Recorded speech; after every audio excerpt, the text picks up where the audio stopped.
Welcome back to Tempting Fate Tours. It's day 3 of Fall Fail-iage, the Lemons rally we're trying to complete.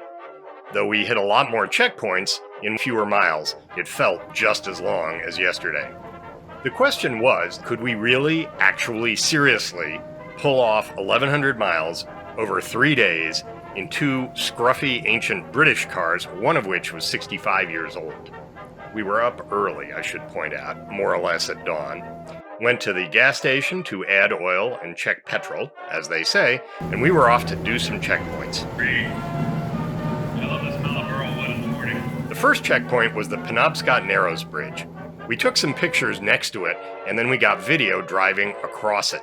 John remembered about a third of the way across, it's a cable stay bridge. And Tom, who knows a bit about Maine, pointed out that Eric and Jeff, our stalwart rally organizers, had actually misspelled Penobscot, which we posted along with our video and got back from Lemon's rally. Eric is an auto journalist, not an English teacher. Jeff was in the army. Not a lot of brain power there. Second checkpoint was a small shack called Margaret's, which turned out to sell antiques, lobster rolls, ice cream, and hot dogs. It was closed, and this became a theme. Got our pictures, headed onwards to the Maine State Prison showroom. Across Cabriolet. I hope that roof doesn't break. This was one John was looking forward to. He figured this was where you bought all the stuff where you could set up your very own state prison. This was not the case. John was so disappointed he didn't go inside. Off to Red's Eats, which is so popular that the line down the block meant there was no way we were going to go in or get a photo closer than across the street in an illegal parking space. So we just rolled over 800 miles, I have anyway, since leaving my house. Both cars are doing really well.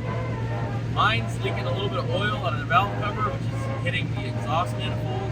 It's a hard time following the Riley. Not sure if the smells I smell are me, or if they're the Riley. It's a good time. After that, we went off to find Maine's first ship in Bath. Her name is Virginia, and while we were parked, a very nice lady pegged the Riley 1.5 Yeah.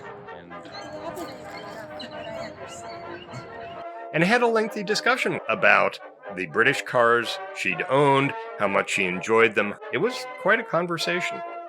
We stopped for gas and, quite frankly, had one of the more surreal experiences. We were so startled, sorry Woody, we didn't take any pictures or video. Imagine, if you will, someone who looked roughly like Rip Van Winkle. If Mr. Van Winkle were driving a rusty van, he looked at the Riley, said, "Nice Volvo." Usually we get Crossley. It's a Riley.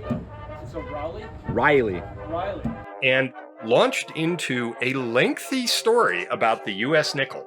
For our non-U.S. viewers, a nickel is what Americans call the 5-cent coin. He told us a long story that dated back to June 1883, which was when the Liberty Head design was put into circulation.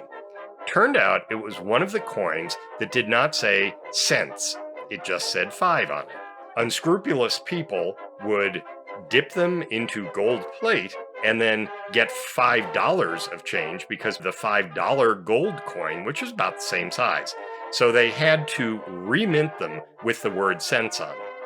This story took several minutes, longer than it took to gas up 2 cars, but at the end of it, John walked away with a very worn 1901 Liberty Head nickel, and Scott walked away with a very worn 1912 Liberty Head nickel. If you're curious about this story, look up the name Josh Tatum. And then onwards. By this point, we were hungry and testy. We were thinking that the Fat Boy Drive-In would be the perfect place to get some chow. When we got there, there were a whole load of competitors scattered throughout the parking lot, including, I think the name of the team was Cane Train, though they seem to have a lot of other names too. And they were having major ignition problems. The diner itself was kind of cool. It was old-fashioned enough where it said, "Turn on your lights for service."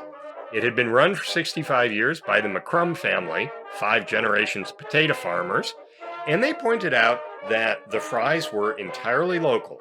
The potatoes were from Maine, the frying was done in Maine, and they stayed in Maine after you ate them.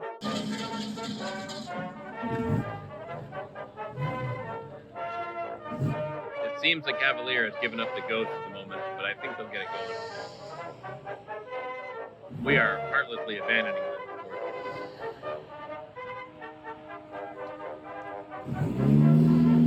After leaving Fat Boy, we headed off for a checkpoint John was really looking forward to. A 1963 former Ford dealership in Portland, and it's now a mini storage. And if you look, you will see that the storage lockers on the second floor, actually they're curtains with pictures of storage lockers printed on them. We left there to try to find coffee at the next checkpoint. It turned out to be an old garage. Brakes and shocks are specialty, which was nice, except it too was closed.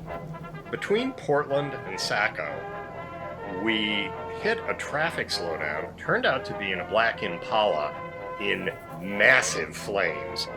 Feel the heat. Yeah. Wow. And we got to the Way store. No way. I know, I had to. And then the Palace Diner in Biddeford. Tiny, don't blink, you'll miss it. And then to the Maine Classic Car Museum in Arundel, where we got a picture with a sort of a relative by marriage.